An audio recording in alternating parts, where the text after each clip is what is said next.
Okay, this is called a compatibility test, and so we're going to start with a random deck of cards. You could have the spectator mix these as much as you would like, and you can have up to 2 pairs of people see if they're compatible as pairs with this test. I think we'll go ahead and just do it for 1 pair of people. To keep it from getting just too complicated for me, since I don't have other people here to actually play the other parts. Okay, so there we go. So we have this shuffled deck of cards. And so what I need to do here is I just need 10 cards for each of the participants. So I just go 1, 2, 3, 4, 5, 6, 7, 8, 9, 10. 1, 2, 3, 4, 5, 6, 7, 8, 9, 10. Very good. So let's go ahead and just kind of square those up. Now, if you were here, I would have you mix these as much as you would like, actually. You can mix these. So let's say this is participant 1 over here and participant 2. In fact, I even have a piece of paper here, so maybe I'll go ahead and use it. There we go. We can kind of keep track of things. That might be a good idea. So we have participant 1 and participant 2 over here. Very good. And now what we're going to do is each participant's given an opportunity to add more cards, actually, to their packets if they would like. Maybe 1 or 2 more cards if they're not feeling good with 10. So maybe the participant 1 here wants just 1 more card, and participant 2 wants, let's say, 2 more cards, okay? And then from that point, they're actually free to mix these as much as they would like. They can mix these cards as much as they would like. The same thing with participant 1. They can mix those to their satisfaction. And then at this point, what each of them would do is they would take a look at their top card and make note of it. Now, for the sake of this write-up, I've kind of forced what those are, as you can see.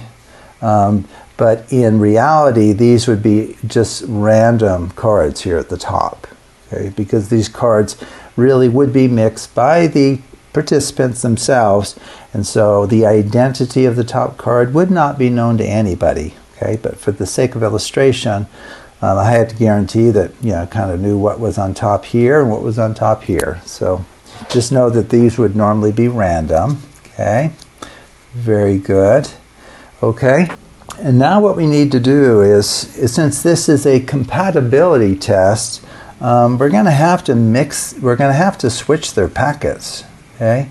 So they're going to have to work with the other's packet a little bit, and they'll work with their own as well, but they'll have to also work with their kind of potential partner's packet to see if they're truly compatible. So you switch the packets, and then you have each participant quietly, silently, think of a random number or favorite number between 1 and 10. Okay, it's between 1 and 10. And I honestly don't know what those numbers might be. It ends up, it doesn't matter, as you might imagine here. But so maybe this participant chooses 7 as their special number. And then this one here chooses 5. Okay, very good. And now what I need them to do is, without making a big deal of it, just count out that many cards. So they go 1, 2, they don't say it out loud. 3, 4, 5, 6, 7, drop the rest on top. And by the way, just for some vocabulary for mathematical card magic, what I've done there is, it's called coding. C-O-A-T, it's an acronym for count out and transfer. I've coded 7 cards. Here, this participant needs to, quote, coat or deal out 5 cards. 1, 2, 3, 4, 5, put the rest on top. So they've, quote, coded 5 cards, okay? And you have to realize that neither one of them knows the value that the other one chose, actually. And now what we need each participant to do is to silently decide on what is their favorite day of the week. If they don't have a favorite day of the week, then they can freely choose any of the 7 days. Okay, so once they have a day of the week in mind, we're going to go ahead and have them quote coat or deal out that many cards for the number of letters in that day of the week. So maybe participant 1 says Sunday. Sunday, they're thinking Sunday is my favorite day, so they spell out Sunday. S-U-N-D-A-Y, drop the rest on top. Participant 2 thinks of Wednesday. Seems like a strange one, but W-E-D-N-E-S-D-A-Y, Wednesday. Okay, so there we go. They've each have kind of spelled out their favorite day of the week. And so what we need them to do now is go ahead and switch back their packets. Okay, so the packets are going kind of back to their original owners here. And now what we'd like to have happen is we're going to have each of them actually deal out the number of letters in their favorite day of the week. So as we know, participant 1 is thinking Sunday. S-U-N-D-A-Y. Drop the rest on top. Participant 2 is still thinking Wednesday. W-E-D-N-E-S-D-A-Y. Okay? And then we're going to really make sure that we're allowing these two individuals to mingle to such a degree that we can really test compatibility. So now we're going to switch the packets back again. So this was actually participant 1's original packet. It's going back to participant 2. I wonder what that person's going to do with it. And the same thing here. This was participant 2's original packet. And now we're going to have each participant for the first time state out loud their favorite day of the week, which dictated how these packets were mixed. So participant 1 will say, well, my favorite day of the week is Sunday. We'll go ahead and spell out Sunday. S-U-N-D-A-Y, put the rest on top. Participant 2, well, his favorite or her favorite day of the week is Wednesday. W-E-D-N-E-S-D-A-Y. Okay, and now we've come to the end of the test. We will now determine whether or not these two participants are truly compatible. How would we know if they are? Well, if they end up finding the other person's special card that was noted at the beginning. Did participant 1 find participant 2's special card, namely the 2 of hearts? Yes, indeed. Did participant 2 find the special card of participant 1, which is the 5 of clubs? Yes, indeed. These two individuals are as compatible as any two people could be. So that is an example of the compatibility test when two individuals are found to be compatible. Now, of course, if you follow the procedural steps in this, it will always work. It will always end in the two individuals being, quote, compatible. Okay?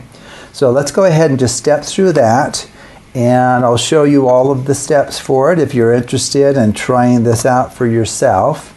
So here's the first 2 pages, and then there's just a third page after this, and then that's it. Okay, so you'll recognize all of the steps here. I mean, I've kind of clearly stated them.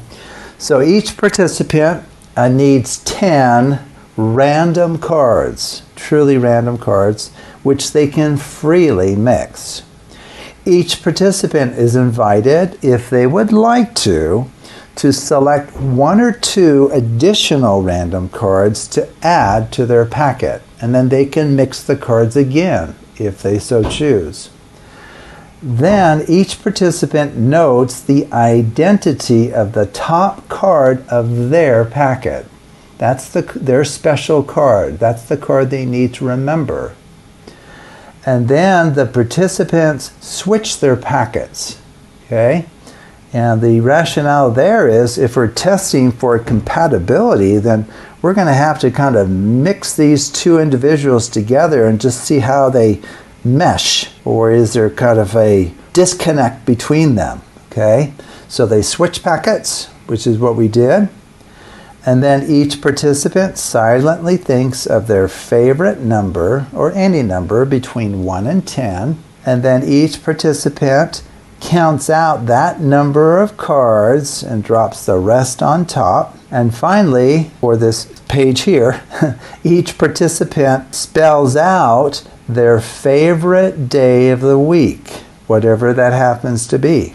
Okay? And then the final steps are just these. Each participant then switches back their packet. Okay, so now they have their original packets in front of them. They are asked to now spell out their favorite day of the week, and then they give their packet back to the other participant, and each of them now spell out their day of the week a second time, but it's on the other packet. And we have them, as mentioned here, we have them state out loud what their favorite day of the week is, and then they spell that out. And apologies, it looks like I lost one of my sheets for the fast final statement.